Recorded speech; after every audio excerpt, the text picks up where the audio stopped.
నమస్తే. శ్రీమాత్రే నమః. శ్రీ గురుభ్యో నమః.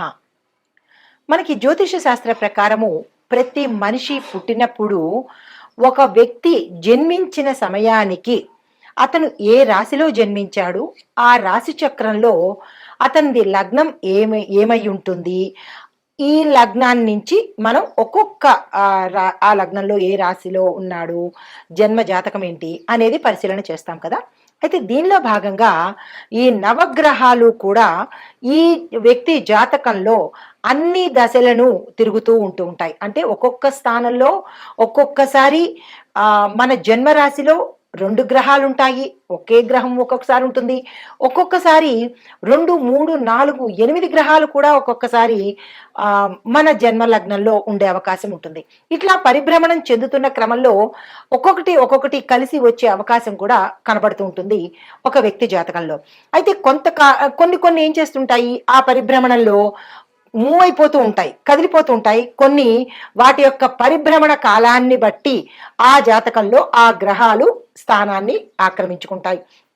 అయితే ఇవి కొంతకాలంగా ఏర్పడి అలాగే ఉండిపోవడాన్ని గ్రహ కూటమి అంటుంటాం అన్నమాట. అయితే ఈ గ్రహ కూటమిలో ఒక్కొక్కసారి 2, 3, 8 కూడా కలిసి ఉంటూ ఉంటాయి.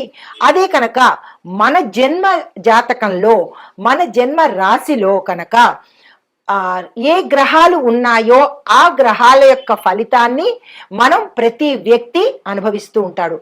ఆ సందర్భంలోనే ఇప్పుడు మనం ప్రస్తావించుకునేది ఒక క్రమంలో బుధుడు, రవి ఈ 2 కలిసి మేషాది ద్వాదశ రాశుల వారికి బుధాధిపత్య యోగము, అంటే బుధుడు ఆదిత్యుడు కలిసి రాజయోగాన్ని ఇవ్వబోతున్నారనమాట. అయితే ఈ బుధ ఆదిత్య యోగము ఎలా కలుగుతుంది అంటే, ఈ బుధుడు సూర్యుడు కలిసి కొంతకాలం పాటు ఆ వ్యక్తి యొక్క జాతకంలో కనుక నిలబడి ఉంటే దాన్ని బుధ ఆదిత్య యోగము అంటారు. అయితే జ్యోతిష్య ప్రకారం కనుక మనం చూసినట్టయితే ఈ బుధ ఆదిత్య యోగము అత్యంత యోగప్రదమైనదనమాట. ఈ యోగం కలగడమే మహాయోగము. అయితే ఈ బుధ ఆధిపత్య యోగం మనకి ఒక్కొక్క రాశిలో ఒక్కొక్క రకంగా ఉంటుంది. అయితే బుధుడు దేనికి ప్రతీక? బుధుడు సంపదకు ప్రతీక. ఆదిత్యుడు అంటే రవికి దేనికి ప్రతీక? మనకి ఆరోగ్యానికి ప్రతీక.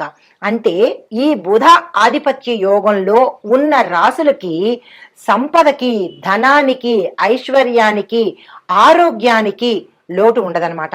అయితే మన జ్యోతిష్య శాస్త్ర ప్రకారము ఈ 2 కలిసి, ఈ బుధుడు రవి ఇద్దరు కలిసి ధనుర్రాశిలో కలయిక జరిగి తరువాత నుంచి తులారాశిలోకి ప్రవేశం చేస్తారు. అయితే ఇప్పుడు ధనుర్రాశిలో కనుక ప్రవేశం చేసినప్పుడు వారి యొక్క స్థితిగతులు ఎలా ఉంటున్నాయి అంటే కనుక, ఏ రాశిలో కనుక వీరిద్దరూ ఒకే స్థానంలో ఉన్నట్టయితే ఆ జాతకుడికి ఆరోగ్యానికి, ఐశ్వర్యానికి అస్సలు తిరుగుండదనమాట. వీరిద్దరూ కొంతకాలం పాటు అంటే 29 రోజుల పాటు ఆ జాతకుడికి వీరిద్దరూ ఆరోగ్యాన్ని, ఐశ్వర్యాన్ని ఇవ్వబోతున్నారు. అయితే ఇంకా కొంచెం కనుక మనం విశ్లేషణ చేసుకున్నట్టయితే, అయితే తర్వాత వీరిద్దరూ కలయిక వల్ల ఏమేమి జరుగుతుంది అంటే కనుక, అసలు ఏ రాశులకు ఎలా ఉండబోతోంది అనేది దానికి ప్రధానంగా చూసినట్టయితే, మేషరాశికి, మిథున రాశికి, సింహ రాశికి, వృశ్చిక రాశికి, కుంభరాశికి ఈ 5 రాశుల వాళ్లకు విశేషమైన ఆరోగ్యము, ధనము, ఆయుష్ ఇంకా అన్ని కలిపి ఆయన వీరిద్దరూ కలిసి ఇవ్వబోతున్నారు. అయితే మిగతా రాశుల వాళ్ళకి ఏమి ఇవ్వబోతున్నారు అంటే కనుక, మిగతా రాశుల వాళ్ళకి కూడా వేర్వేరు స్థానాల్లో ఉండి ఇదే సంపదను, ఇదే ఆరోగ్యాన్ని కూడా ఇస్తున్నారు. అంటే వీరు ఎన్నో ఇంట్లో ఉంటే, అంటే వారు ఏ స్థానంలో ఉంటే ఆ ఫలితాలను ఇవ్వబోతున్నారు. కాబట్టి ఏ స్థానంలో వారు ఉన్నారు అనే అంశాన్ని మరింత విపులీకరంగా నేను మీకు, అయితే ఈ బుధ ఆదిత్య యోగము ఈ 5 రాశుల వాళ్ళకి 11 రోజుల పాటు, మిగతా రాసుల వాళ్ళకి 29 రోజుల పాటు, మరికొంతమంది రాసుల వాళ్ళకి 2 రోజుల పాటు ఈ ఫలితాలను ఇవ్వబోతున్నారనమాట.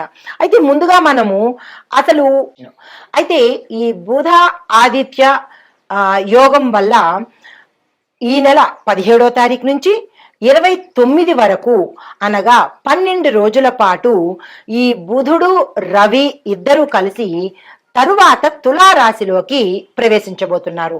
అయితే ఈ తులారాశిలో యతి జరగడం వల్ల ఈ బుధాదిత్య యోగానికి విశేషమైన ఫలితాలను ఇస్తున్నారు.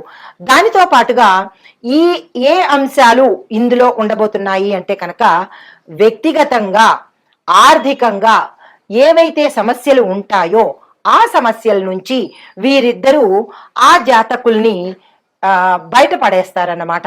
దీనితో పాటుగా అంటే విముక్తి కలిగజేస్తారు.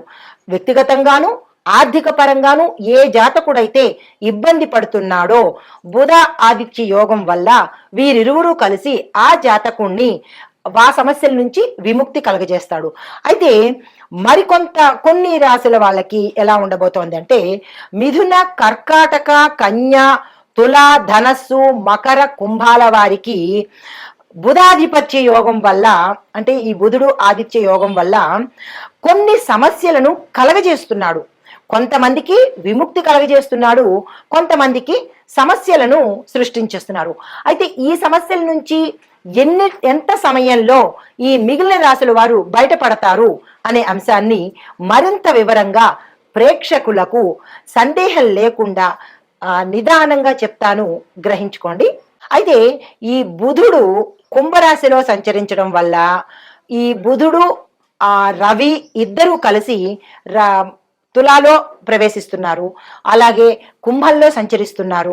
ఈ సంచారం వల్ల ఏ ఏ రంగాల వాళ్ళకి ఎలాంటి ఫలితాలు ఇవ్వబోతున్నారు అనే అంశాన్ని చాలా విపులీకరంగా ప్రేక్షకులకు అర్థమయ్యే రీతిలో చెప్తాను. అయితే బుధ గ్రహము బుద్ధిని ఇస్తుంది, ధనస్సు అంటే డబ్బుని ఇస్తుంది. దానితో పాటుగా ఎవరెవరికి ఉపయోగము అంటే వ్యాపారం చేసుకునే వాళ్ళకి, కమ్యూనికేషన్ డిపార్ట్మెంట్లో ఉండే వాళ్ళకి, విద్య, లాజిక్, టెక్నాలజీ, వాణిజ్యము, పారిశ్రామికము రంగాలలో ఉండేవారికి చాలా అత్యంత ప్రభావితంగా విశేషమైన యోగాలను ఈ రంగాల్లో ఉండే వాళ్ళకి బుధుడు ఆదిత్యుడు ఇద్దరు ఇవ్వబోతున్నారు. అయితే ఈ కుంభరాశిలో సంచరిస్తున్న ఈ బుధుడు శని గ్రహంతో కలిసి ఆధిపత్యాన్ని తీసుకుని వారితో పాటు ఈ ముగ్గురు కలిసి టెక్నాలజీ, కమ్యూనికేషను, విజ్ఞానము అంటే సైంటిఫిక్ గా అనమాట, రాజకీయము, పరిశోధనలు చేసే విభాగము, science field, stock market, software రంగాలలో ఉన్న వారికి చిన్న చిన్న మార్పులు జరిగే అవకాశము ఈ బుధ ఆదిత్య యోగం వల్ల జరగబోతోంది.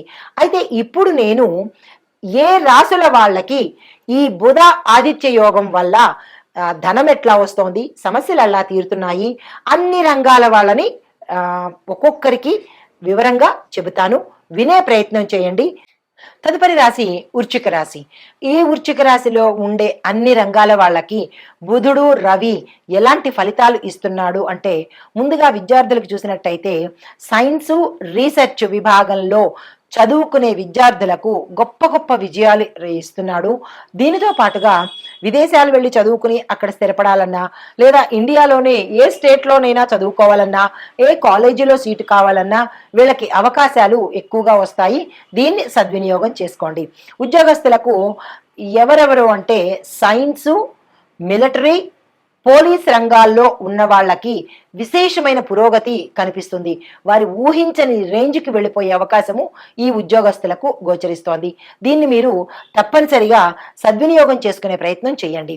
అయితే మీరు ఏదైనా పెట్టుబడులు పెట్టుకోవాలంటే అంటే మనకి ధనాదాయం మీరు ఏది పట్టుకున్నా ధనం వచ్చేసే అవకాశం ఉంది కాబట్టి దీన్ని వేస్ట్ చేయకుండా ఎక్కడైనా పెట్టుబడి పెట్టాలన్నా లేదంటే ఏదైనా స్థిరచరాస్తులు కొనుక్కోవాలన్నా తక్షణమే ఆ ప్రయత్నం చేయండి, సక్సెస్ అయ్యే అవకాశం ఉంది. తర్వాత వ్యాపారస్తులకు అంటే వ్యాపారంలో ఏ ఏ వ్యాపారస్తులకు విశేషంగా కలిసి రాబోతోంది అంటే కనుక ఫార్మసీ వాళ్ళకి, రీసెర్చ్ సంబంధించినటువంటి వ్యాపారం చేసే వాళ్ళకి, మైనింగ్ వ్యాపారస్తులకు విశేషమైన లాభాలను ఇవ్వబోతున్నారు ఈ రవి బుధులు అనమాట. తర్వాత వ్యవసాయదారులకు మెరుగైన సాగు, రసాయనిక పద్ధతుల్లో కాకుండా ఆ ఆధునిక పద్ధతుల్లోనూ టెక్నాలజీని యూజ్ చేసి కనుక పంటలు పండించినట్టయితే విశేషమైన లాభాలు వ్యవసాయదారులకు ఇవ్వబోతున్నారు. అయితే మరొక విశేషం ఏంటంటే ఇక్కడ వ్యవసాయదారులకు మీరు కనుక తప్పనిసరిగా గోమాతకు ఈ సమయంలో ప్రతిరోజు కూడా పచ్చని గ్రాసాన్ని కనుక తినిపించినట్టయితే ప్రకృతి పరంగా కానీ లేదా ఆర్థిక పరంగా కానీ ఏ మాత్రం చిన్న చిన్న ఒడిదుడుకులు ఉన్నా కానీ తీరిపోయే పరిస్థితి కనబడుతోంది. అసలు మీకు ఆర్థిక పరమైన ఒత్తిడే ఉండదు, లోటే ఉండదు ఈ సమయంలో. అయినప్పటికీ కొంతమందికి జాతకరీత్యా ఏమైనా చిన్న చిన్న ఉంటే కనుక అవి కూడా తొలగిపోయే అవకాశము కనబడుతోంది. ఆ ప్రక్రియ తప్పనిసరిగా చేసుకోండి. అయితే ఆరోగ్యపరంగా చూసినట్టయితే శక్తి పెరుగుతుంది, ఆపరేషన్లు సక్సెస్ అవుతాయి, దీర్ఘకాలిక వ్యాధులు కూడా తీరిపోతాయి. ఎవరైనా ఆపరేషన్లకు కానీ స్కానింగ్లకు కానీ ఇలాంటి వాటికి వెళ్ళాలి అని అనుకుంటే కనుక ఎక్కువ ఖర్చు అయ్యే దగ్గర తక్కువలో అయిపోయే అవకాశం కనబడుతోంది. లేదా క్యాన్సరు ఇలాంటి పెద్ద పెద్ద వ్యాధులు ఉన్న వాళ్ళకి కూడా తగ్గుముఖం పట్టి ఆరోగ్యం పొందే అవకాశం రవిగ్రహము మనకి ఇస్తున్నాడు. అయితే కుటుంబపరంగా చూసినట్టయితే కుటుంబంలో విశేషమైన లాభాలు. ఆ లాభాలు ఏమిటి అంటే ధనప్రాప్తి కలుగుతుంది, ఆకస్మిక ధనప్రాప్తి, శుభవార్తలు వినడము, శుభకార్యాలకు సంబంధించినటువంటి ధనం మీ దగ్గర లేకపోతే ఏదో దిక్కులోంచి ధనం రావడము, సమయానికి అందుబాటులోకి రావడము.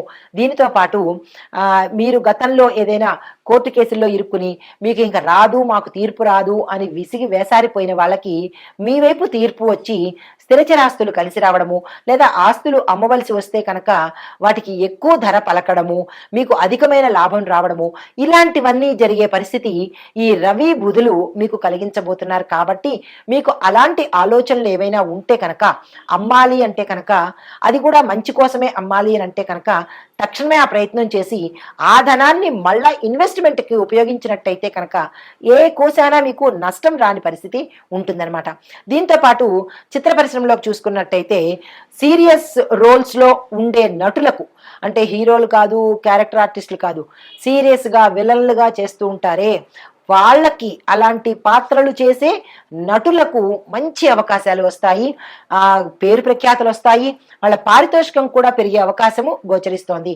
అంటే ఇక్కడ మీరు ఎవరైతే యాక్టర్స్ ఉన్నారో వాళ్ళు తప్పనిసరిగా హ్యాపీగా ఫీల్ అవుతారు. విలన్లుగా చేసేవాళ్ళు, క్రూయల్గా చేసేవాళ్ళు, సీరియస్ రోల్స్ చేసేవాళ్ళు, వాళ్ళందరికీ కూడా ఈ రవి బుధులు అది టీవీలో కావచ్చు లేదా సినిమాలో కావచ్చు, ఎక్కడైనా ఇలాంటి నటులు ఉంటే కనుక వారికి మంచి విశేషమైన లాభాన్ని, కీర్తిని, దానితో పాటు పారితోషికాన్ని కూడా పెంచే అవకాశము ఇస్తున్నారు. దీంతో పాటు క్రీడలు అంటే క్రీడా రంగంలో ఉన్న వారికి శక్తివంతమైన ప్రదర్శనతో పాటు మీకు మంచి మెడల్స్ రావడము, మీ పేరు ప్రఖ్యాతలు కలగడము చేస్తున్నాడు. దీంతో పాటు రాజకీయాల్లో ఉండే వారికి పెద్ద పెద్ద పదవులు, అంతవరకు చిన్న పదవులతో సరిపుచ్చుకున్న వాళ్ళకి కీలకమైన పదవులను ఇచ్చే అవకాశము, దానితో పాటు మీరు తీసుకునే జీతము రెట్టింపు అయ్యే అవకాశం కూడా గోచరిస్తోంది.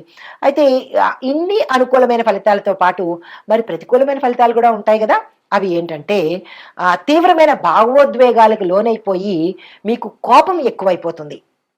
ఎప్పుడైతే కోపం ఎక్కువైందో ఆ కోపం ఎలా అయిపోతుందంటే మీకు వచ్చిన ఘనత కానీ, ధనం కానీ, ఆరోగ్యం కానీ మళ్ళా తగ్గిపోయే పరిస్థితి వస్తుంది.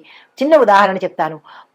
పొంగే పాల మీద నీటి చుక్క వేస్తే ఎలాగైతే కిందకి దిగిపోతుందో అలాగా మీకు వచ్చిన ఈ సిరి సంపదలు కానీ, ఈ యోగ్యం కానీ అన్నీ కూడా మీ కోపావేశాలతో తగ్గించుకున్న వాళ్ళు అవుతారు. కాబట్టి జాగ్రత్తగా మెలగండి, అత్యంత జాగ్రత్తగా ఈ సమయంలో ఉన్నట్టయితే కనుక ఇంకా మీకు ఉత్తర తిరిగే లేదనమాట. దీనికి మనం కృతజ్ఞతగా మనం ఏం చేయాలి అంటే కనుక హనుమాన్ చాలీసాని పఠిస్తూ బుధుడికి సంబంధించి రవికి సంబంధించినటువంటి దాన ధర్మాలు కానీ లేదా అంటే పూజలు హోమాలు కానీ చేసుకుని మరింత విశేషమైన ఫలితాన్ని పొందాలని కోరుకుంటూ నమస్తే.